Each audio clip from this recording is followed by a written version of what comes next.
What level of interest do you have in your property? Now, we don't mean, hey, I really like that property, I'm interested in it. No, we mean, what level do you have? Are you an owner? Are you renting it? Are you leasing it? Do you remember when we talked about the bundle of legal rights and we gave you the acronym Deep C, right? That's how we define real property. If it's real property, it's the land, everything attached to the land, right? Both man-made and natural improvements on the land, and the bundle of legal rights. The acronym for the bundle of legal rights was Deep C, DEEP in the letter C.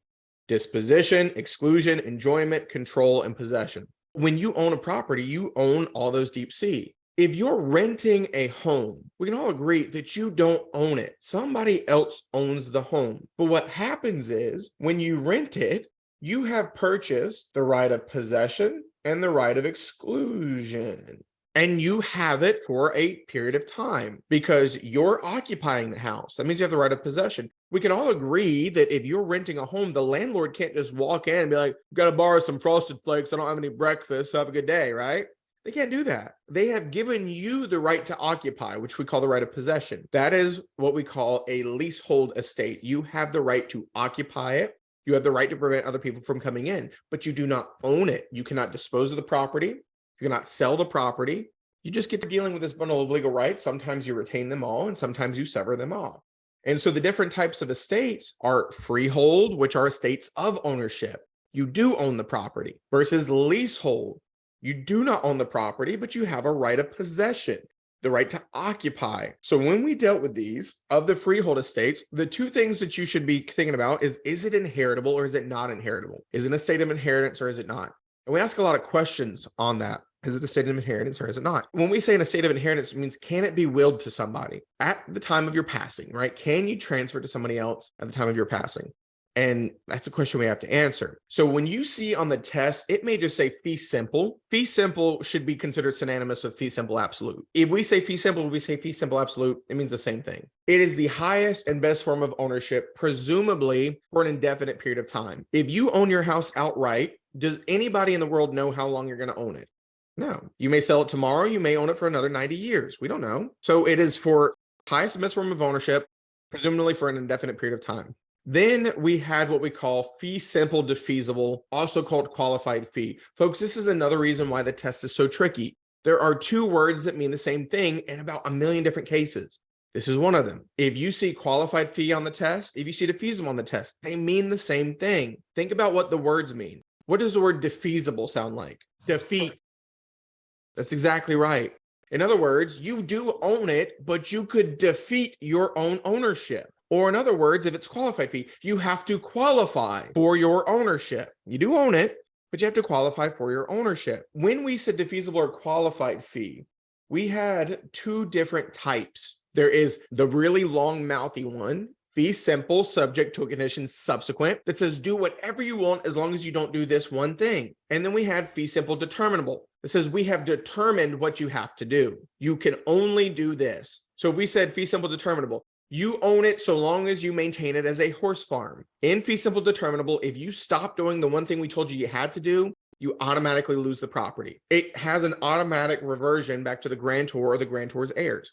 No court proceeding needed. The second you stop using it as a horse farm, you're said not to own it anymore. Not to be confused with fee simple subject to a condition subsequent. Let's say we said that you can use this as a wedding venue, or you can use it as whatever, so long as you don't sell alcohol on premises and you turn it into a wedding venue, that's fine. But the second you sell alcohol on the premises, now the grantor can go to court and regain ownership if they're alive. It's not automatic in fee simple subject to condition subsequent. Don't get confused, because a lot of students get confused between this and restrictive covenants. Restrictive covenants are rules that say, don't do this. Well, if you do it, you still own the property. It's just that somebody may be able to force you to stop through civil lawsuit or otherwise. These, you don't own the property anymore. Notice the difference. Very similar. We're telling you what you can and can't do, but these rules depend on if you're actually going to maintain owning the property. Restrictive covenants do not. The last piece of the estates, remember the other biggest piece, these different types of life estates. In a conventional life estate, fee simple absolute, fee simple defeasible, and life estate per ultra V. Those are all estates of inheritance. A conventional life estate is not an estate of inheritance, because think about what a conventional life estate is. You do own it, but you own it so long as you are alive. We call that owner a life tenant. even though tenant implies, right, that you're not an owner. In this case, you kind of are, but you're a temporary owner. That's why we call you a life tenant. So a conventional life estate, the owner is the measuring life. And that's why it's not an estate of inheritance. If I give Cam a property in a conventional life estate, I'd say, Cam, here's 5 acres, a farmland, and it's yours so long as you are alive. Well, the second Cam kicks the bucket, he doesn't own it anymore. If he was to try to leave it to his kids in a will, they would not get it because it's not his to give. So when we set up conventional life estates, we typically set them up with remainder or reversion. Remainder is where we name somebody for it to go to next. So I may say, Cam, you own it so long as you're alive. And then John Jordan is, the remainder man. So as soon as Cam kicks the bucket, then John would become the next owner. Understand that I could do successive life estates. I may say that John get it as a conventional life estate. And when he kicks the bucket, Brandy will get it, so on and so forth. So it is not an estate of inheritance because the measuring life is the owner, not to be confused with the life estate per Autre. The life tenant is not the measuring life. I say, Brandy, you own this property so long as Cam is alive. Cam doesn't even have to know. What happened is Cam's just now a unit of measure. So you own it for the length of one lifetime of Cam. The second Cam kicks the bucket, whether it's 5 days from now, whether it's 90 years from now, that's when you lose your ownership. But it is an estate of inheritance because picture it. If Brandy, I say you own this property so long as Cam is alive and you die and Cam is still alive, it's yours to still own. So you could will it to somebody and they will then own it yet again until Cam dies. Folks, I could say, Cam, you own this so long as Jim Carrey is alive. Jim Carrey is a celebrity, right? There's no real reason for me to do that, but could I? Sure. The second Jim Carrey dies, Cam doesn't own it anymore. Jim Carrey never owned a lick. He was just a unit of measure. Can you sell a life estate? Of course you can. Would anybody want to buy it? Probably not. Picture this, Brandy, if you own a conventional life estate, let's say it's a property somebody gave you, yours so long as you're alive. Can you encumber it and take out a loan against it? Sure. Can you sell it? Sure. Can you rent it out? Sure.